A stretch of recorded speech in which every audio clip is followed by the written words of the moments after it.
It's now my pleasure to introduce our next speaker, Bjorn, the co-founder of Edible Garden City in Singapore.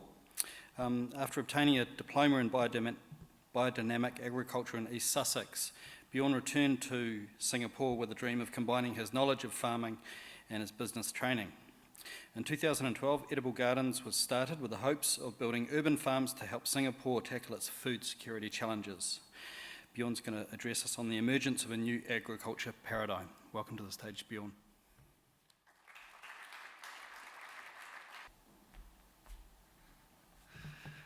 Good afternoon, everyone, and thank you again for the opportunity to be here in the Garden City. So I come from another garden city, many hours away in the tropical belt. And I think for us in Singapore, it has been very different approach to agriculture. So I wanted to share a little bit about our experience in the last 7 to 8 years working in the space of urban agriculture. But prior to that, I think it's always good to look towards the past. In history, we did spend 2.5 million years as hunter and gatherers, and during that time, we hunted and gathered thousands of species of plants and animals. It's only in the last 10,000 years that we domesticated a couple of handful of grains and animals and started creating excess in food that has then allowed for cities and towns to prosper, brought about the industrialized agriculture movement. So in the past, great cities were built, and this is one of the early examples of what an urban farm looked like, hanging gardens with complex irrigation channels. But as cities started to grow and agriculture, industrializing, being more efficient, you start to see the disruption in both spaces, in the grabs for land, urban sprawl, peri-urban growth, and somewhat centralized agriculture systems is what is the norm of today. You get 1,000 acres farms, heavy machineries sprayed with lots of chemicals, and cities that are dense without any food growing. You start to see food deserts within city itself where people cannot get access to food. And I think the challenge that comes up over and over again, at least the message that comes out over and again over the media these days, is the damage that agriculture is actually doing to our environment, one of the biggest CO2 emitters. And that kind of needs us to kind of take a relook at agriculture and what is the next paradigm for that. For Singapore, it's a very different challenge. We are a very, very small island state. You can travel from we were shaped in a croissant, you can travel from one end of the island to the other end in 40 minutes in a car. But yet we have 5.6 million people living on that island. But in the past, Singapore was very different in terms of food production. In 1975, we were actually producing excess of food, but at a point where there were 1.6 million people living on the island. We're actually exporting some of the produce in Singapore, from Singapore at that point of time. But as the economy grew and certain agendas changed, industrialization, a lot of the farms were relegated out. All the pig farms were shut down because new housing estates started coming out from those pig farms. So they were seen as a disamenity within the urban spaces. Today, 1% of our land is under cultivation, which is 700 hectares. Now, that is a challenge, isn't it? To have then 90% of our food being imported into Singapore. Now, our government has always been forward-looking in many ways, but backwards in many other ways. But the forward-looking part is that they have diversified imports from 170 countries just to take into account geopolitical challenges. So if our friends in Malaysia decides not to send us any food, maybe New Zealand would continue to send us food. And that is a strategy that they have put in place to kind of encourage this food security in many sense. But it is still very challenging in terms of ecology and responsibility. I feel that we have to have as a high consumption nation. If you look at this example, this is in the highlands of Malaysia, in Cameron Highlands. You see how the hills have been carved out to build greenhouses or polytunnels to block the rain from the crops. The devastation it has on the ecology in Cameron Highlands is not being taken into account by our excessive consumption of food. So Cameron Highlands produce a big part of the leafy green vegetables that is eaten in Singapore. So truckloads of vegetables go to Singapore every day from this highland. And I think it's very important for us, for the future, to take into account the kind of devastation that we are making through our consumption habits. This is not only in Malaysia, in places like Indonesia, in Thailand, in Philippines. All these has to be taken into account. Now, for us as a small nation, I think we do recognize that we are in a very precarious position in terms of food security. And I want to talk a little bit about the political ecology within the city. And I think the Urban Redevelopment Authority in the last 5 to 6 years have come up with a policy called Landscape Replacement Area. This has contributed to the greening of Singapore in vertical gardens, rooftop gardens. So the ratio, the land use ratio, if however high you build, you have to replace it with landscape and greenery. The green roof policy that was put in by the National Parks Board has been now, I think, in the 10th year running. Just 2 to 3 years ago, URA has changed the landscape replacement policy to include urban farming and rooftop farms as part of that. So now developers are being, in a way, encouraged to convert a lot of these rooftop gardens into production spaces. As an inter-ministry task force that has been set up over the last 5 years, they have come out with a goal to produce 30% of our own food by 2030. And this requires a collaboration between all different ministries. I still think it's a tall order, but it's good to have a vision to work towards. So this is, again, not something that's unique to Singapore. If you look at the ecology around, the political ecology around the world, Melbourne has a very robust food policy within the city. If you look at Seoul, London, and Paris, they all have very robust and strong policies in a way on how they want to develop the urban agriculture space and the importance of that for the city, for the future. So when we started 7, 8 years ago, we started by building herb gardens and edible gardens, converting existing landscape into productive spaces with baseline sustainability approaches, environmental impact approaches, and community engagement. So we built urban farms and community gardens that has 3 impact points, right? So social, community, and environment. And again, a lot of the approaches and methodologies is not created by us. A lot have been adapted by previous philosophers and practitioners like Bill Mollison with his permaculture approaches of the food forest. We took a lot of that, at least as a baseline of how we design food gardens, and over the last 7 years worked out a recipe on how we layered our various edible gardens or rooftop gardens.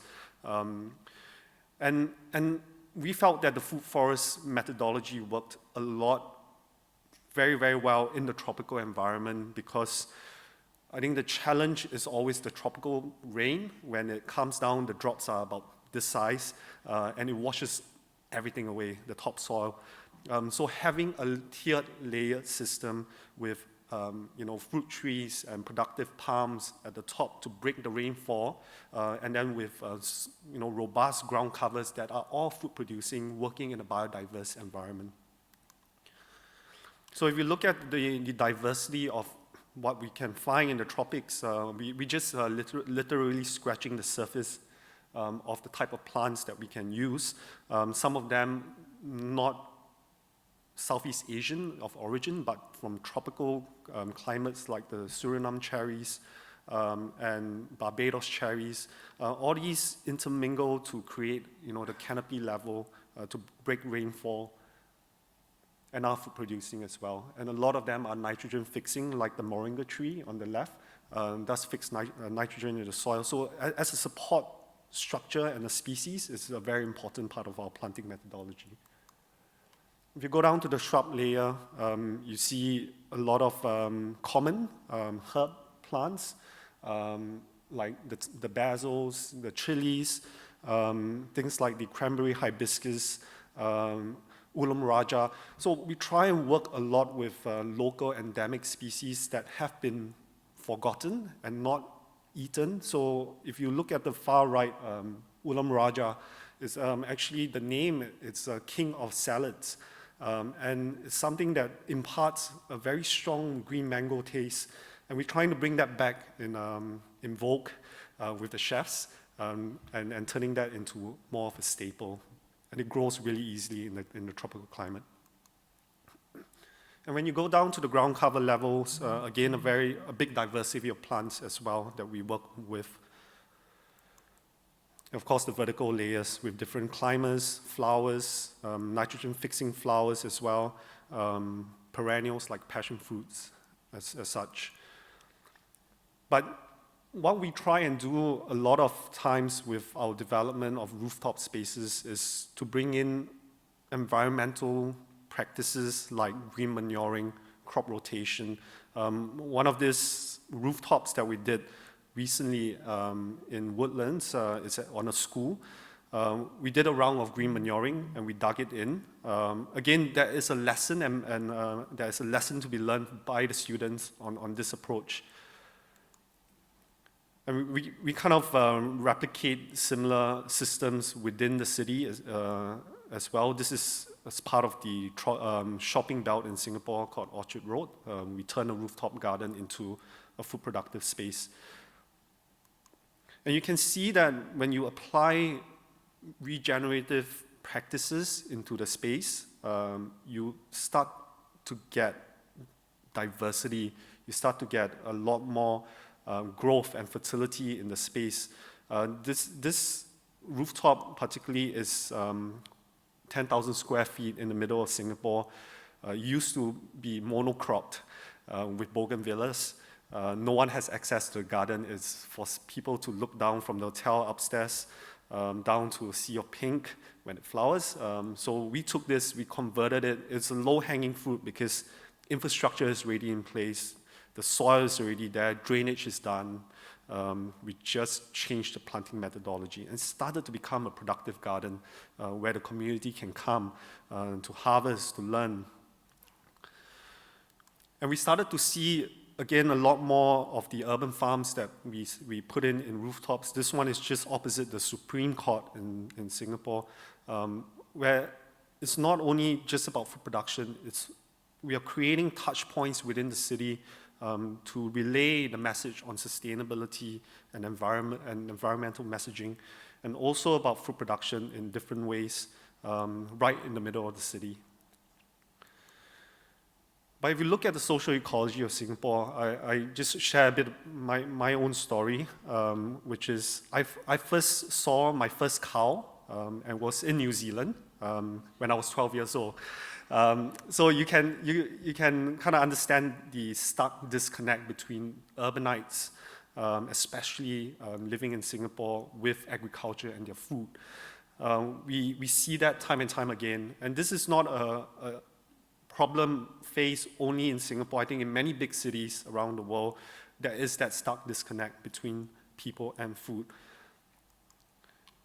But once we started converting a lot of these spaces into food growing space, we started to see that when you build them and when you create them, people do come. They want to be connected to food growing because it's something you eat 3 times a day. If you don't participate in it, you still want to find out where it comes from. So these spaces, these underutilized spaces, like this shop house in the middle of Little India that we converted into an indoor grow space, was that platform for conversation to happen. We talked about different methodologies, meal replacements, future of soylent, meat, lab-grown meat. So it becomes an area of exchange. And it's really about kind of touching the next generation of people. A lot of work we do is with the schools. I think there's a big challenge between the disconnect with the kids and with the land. And this is, again, seen in today's city, where kids spend a lot of time on their devices and not enough time in nature. And we try and use the gardens as a touch point for education as well, that has food growing. But if you look broader in terms of social ecology, by converting these spaces, we can touch a lot more within the community. And one of these examples was that we did in a low-income housing area in Singapore with socially isolated elderly males. And the plan was to bring them down from their rented flats, start a community garden, a food garden, and to train them on food growing. I personally kind of ran the project, and I think the experience that I got with the guy that's wearing black, Mr. Tan, he came down on week 1 of the program, and he looked down, he didn't say a word, and you could tell he was depressed in many ways. But by week 6 of the program, he couldn't stop talking. And he told me, I said, no, I suffer from insomnia, and I come down at night to the garden to look at the garden. And I feel really bad because the garden was really small. So I wanted to kind of do a lot more for him, but we started to see the power that these spaces can have for the most marginalized group of people and the change that it can bring. We pursued deeper into this space through training and employment for persons that are mentally challenged. So working with the autistic community and also the Down syndrome community to then train and provide jobs to them. And this is one of major shift and push that we are trying to work on. I think for the autistic community, it's an interesting mix because they find a lot of comfort from repetitive tasks. And in agriculture, there is a lot of repetitive tasks. So they actually find comfort in the work that they do. I won't share with you the challenges that we're faced, but I think the positive outcomes have far outweighed the negative outcomes from the engagement. So last 7 years, numbers aside, this is what we've done, but we wanted to see how we can further use urban farms to address other challenges that is facing the planet at this point of time. So 4 years ago, we came across this plot of land. It's 8,000 square meters.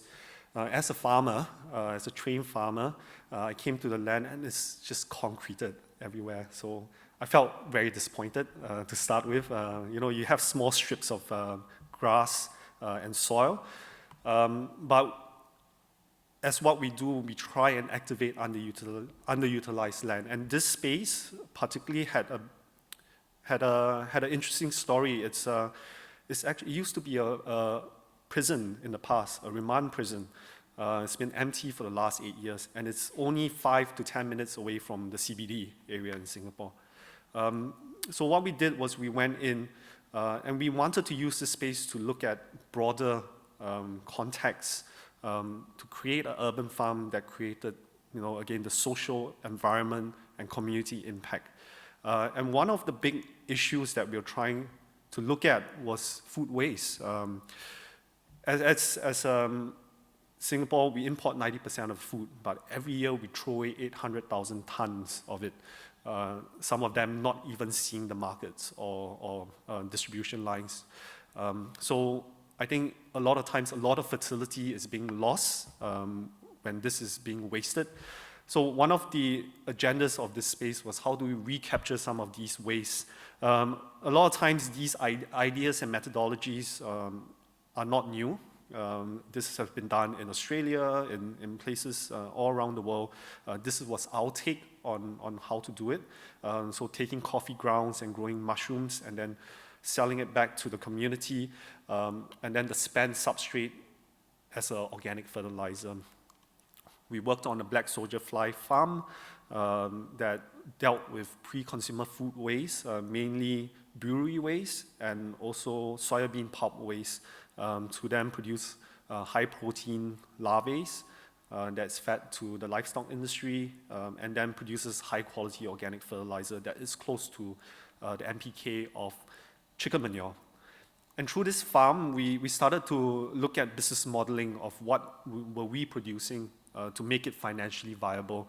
Although as a social enterprise, having to achieve social metrics, we need to be financially viable. So the compendium of stuff that we have grown is typically high value, short cropping cycles, and we supply today to 70 different restaurants in Singapore, and also service about 50 families with a community-supported agriculture scheme. So I wanted to just show you a short video to kind of summarize what's happening there. It's better to hear from someone else than me.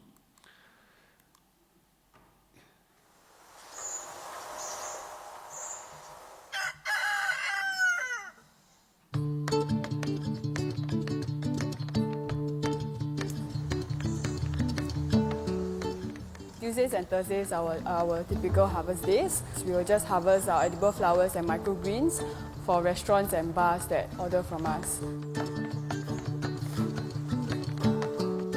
Citizen Farm is like an urban farm located at Queenstown.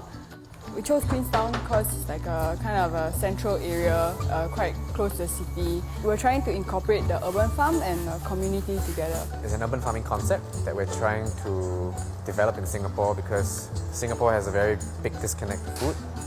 90% of our food comes from all over the world. We are spearheading this entire effort to understand what is the relationship between urban cities and food.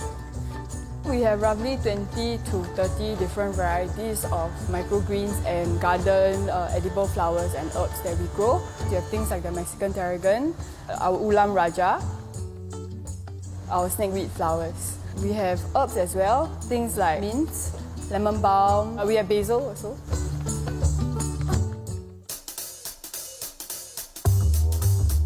We collaborate together with Insecta, which is the first black soldier fly farm in Singapore. Okay, so first we'll collect soybean pulp and beer waste from around Singapore, and then Insecta will use their black soldier fly larvae to break down the stuff. Their byproduct is like a fertilizer for our gardens, and then they themselves, the larvae, can act as a kind of a food product for things like chicken, birds, fishes. So it's like a kind of like a closed loop. Everything that we use and the waste that we produce are still being used back in the garden. So that's essentially what a closed loop is. We don't necessarily have to discard all our garden waste.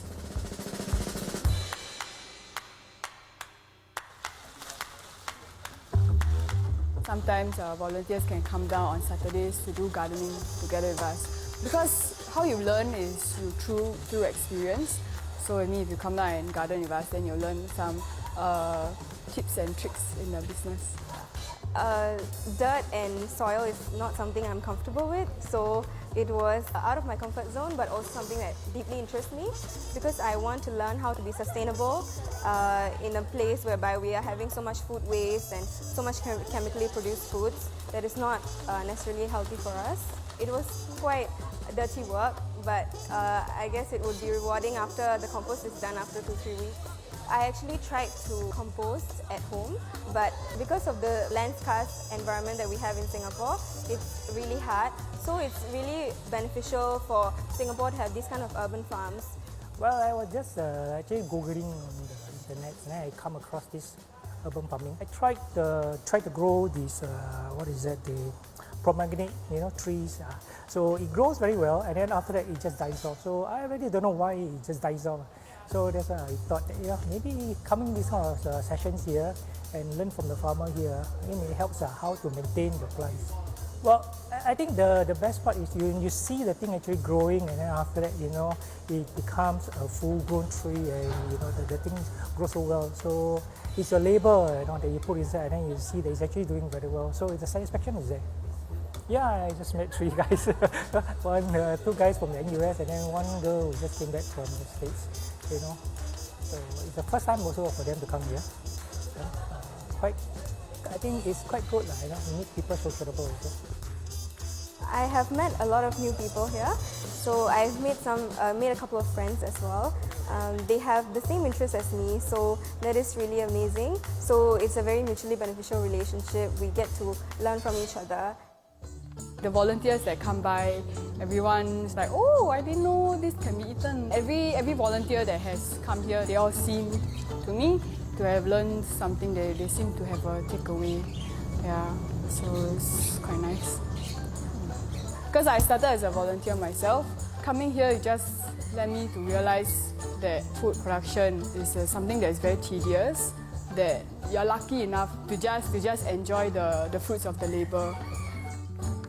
What we do is mostly an experiment, so I think this is something that we're still developing and we hope to be able to make it flourish in the future.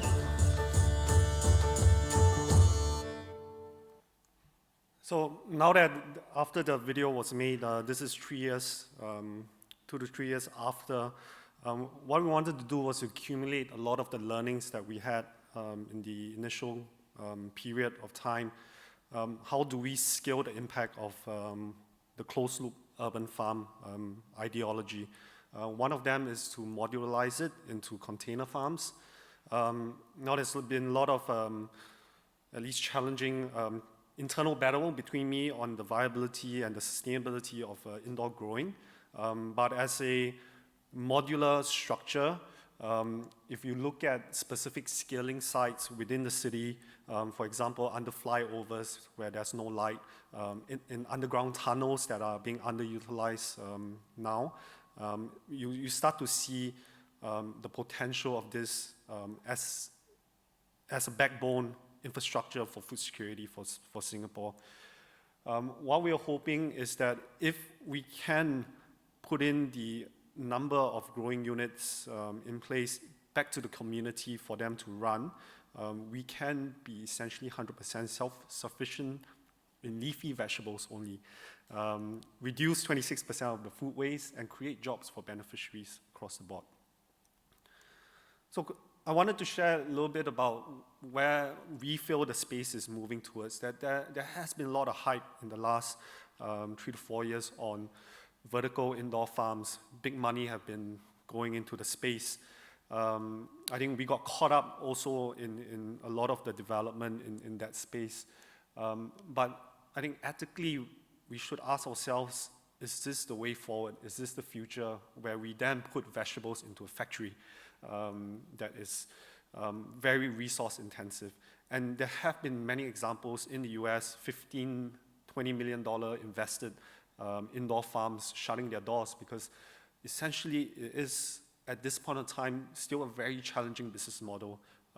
And how much resources are they taking up in terms of lighting, climate control, and that kind of stuff. Other consideration is policy improvements. Now, with the policies that are put in place for landscape and urban design in Singapore, there can be more done in that space. For example, Enhance Lush, which is the policy name on kind of turning landscape, maybe putting aside 30% of the landscape within new development dedicated to food growing. That will really help change the industry to be able to spearhead broader change in terms of edible landscaping. Now, this just came up a couple of weeks back, where there are a lot of fruit trees growing in Singapore on the street side. So the government just came out to say, no picking of the fruits allowed. Now that's very disappointing because it goes against then what we are trying to do in a lot of cases, but we still went out and did it anyways. So with a couple of chefs, 2 of them from Australia, we started to explore the diversity of our land. It's really, really encouraging to see what could be harvested from the land. And in one short day, we picked so much in terms of food plants. You have wild figs growing, wild passion fruit, wild cucumbers, ivy gourds, salicornia cress. So there's just a lot of diversity. So then the chef started to turn it into, a whole compendium of different dishes. It really starts to show the hunter-gatherer instincts in us again to be able to forage, and we want to bring that feeling back to the people living in the urban cities to get them to connect to nature a lot more. So we'll continue to do that. We found ways to skirt around the law without asking for permission, but I'll share with you after this. Yeah. Of course, the shift in social ecology, that's a big one. I think many major cities around the world do face that with the rapidly aging population. I think social isolation is becoming a real challenge in Singapore. Rises in illness like dementia as well. I think the spending alone in elderly care market is skyrocketing. What we have seen, at least in the space that we've been working in with the National Parks Board and the Centre of Urban Greenery and Ecology in Singapore, is a study that we've done with them the last 4 years through horticulture therapy programs that we've been running for pre-dementia patients. They have found through the studies that specific plasma levels and stress markers that causes inflammation in the body has actually decreased post-intervention with horticulture therapy as a program. Now this then brings a whole new take on the role urban farms play in the city, not only to produce food, but also to provide care to the people living around the community, especially with the broader aging population. One of the larger consideration is for us is now how do we redesign these gardens to create access. So a lot of part on social design, accessibility, sights, sound, smells. It becomes more than just a food production space, but also a therapeutic garden filled with food plants, and that is where we are moving towards, at least in the next couple of years. Now, one of what we have seen also with the role that urban farms play in the past was that in places like Korea and Seoul, urban farms was always used as a point to educate and encourage people living in the city to then go back into country to become farmers. And they have created successful case studies out of that in Seoul. Now in Singapore, it's a bit harder for us because we don't really have a rural area.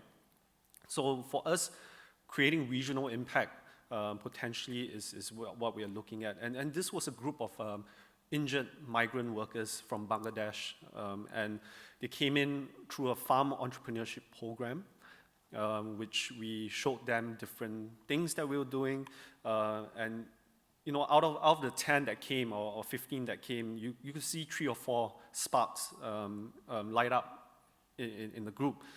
So we want to continue the program so that they can take some of what they have seen back into your home country to start something similar in terms of in the sustainability space.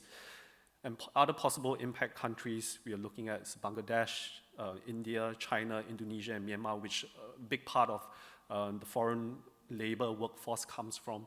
And you start to see that perhaps the urban farm has then a role to play on broader regional impact. So this is 40 of us. We made out from just misfits from society, because as Singapore is a very, almost a very structured place. So we are accumulation of misfits within that. So I wanted to share this last video on almost how we provide and create a space to allow for alternative career choice and path for the next generation of urban farmers. So this is Kim.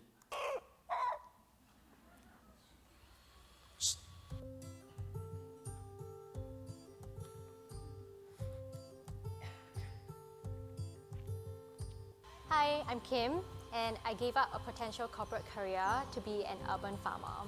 I first started thinking about farming when I was doing my study abroad in the Indian Himalayas. In my half a year there, we went to a lot of village homestays. We also met many agricultural NGOs. The more you spoke to different people, listened to their stories, the more you realize that, hey, their stories are so interesting, it's so fascinating. So when I came back, I decided to restart my college's urban farm with a friend of mine, partly because I needed an outlet for all my stress. I had like pimples breaking out all over my face. It was so ugly. Life in the mountains was extremely stress-free. It made me think a lot about why life in Singapore wasn't that way. After I graduated, I applied to a lot of companies, like big corporate companies that had sustainability departments, but I ended up choosing to work for Edible Garden City. When I told my parents about my job offer, they didn't react too well. They said things like, oh, okay, how much are they paying you? Are you looking at other things? Are you looking at other jobs? They felt that I was working for Edible Garden City just because I wanted to bum around. There was once when my mom and dad were washing the dishes in the kitchen, and I overheard them saying, Kim has life too good. That's why she doesn't understand how difficult it is to make money. So I got really hot. I burst into the kitchen and I just told them, it's precisely because we have life too good right now that we should start looking out for others. I feel very strongly about climate change. I feel very strongly about saving the environment. I feel that I should try to live as much as possible in a way that promotes sustainable living and sustainable development. It took us many fights and tears and screaming competition. But ultimately we agreed to disagree, and I know they come from a place of love and concern. In fact, I'm so grateful for them. They haven't kicked me out of the house yet, so I know they still love me. I am extremely aware that to be able to work here is a sign of privilege. And it's not that I don't think about money. I do think about money. I just maybe think about money in a very different way. Money is a tool for us to do things. Buying a house, talking about BTOs, having a car, there's nothing wrong with that. But people often forget that it's not the only way of living life. It took me a huge emotional leap of faith to stay in Edible Garden City. Honestly, I thought that I was just going to be here for 3 months. But I started asking myself questions like, what other jobs out there would be aligned with my values? I think at the end of the day, you shouldn't be afraid of what other people think and just do your own thing. The moment you start worrying about what other people think, it inhibits a lot of what your potential could be. It's very difficult to go against the flow, but I don't see how I could do it any other way.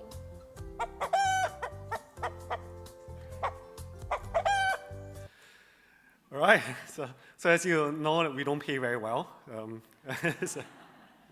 Well, we still have 40 of us. This is 20 plus full-timers, then 10 beneficiaries, and a couple of part-timers. But I just want to share a last quote from Masanobu Fukuoka, who was an agriculture philosopher from Japan. Ultimate goal of farming is not the growing of crops, but the cultivation and perfection of human beings.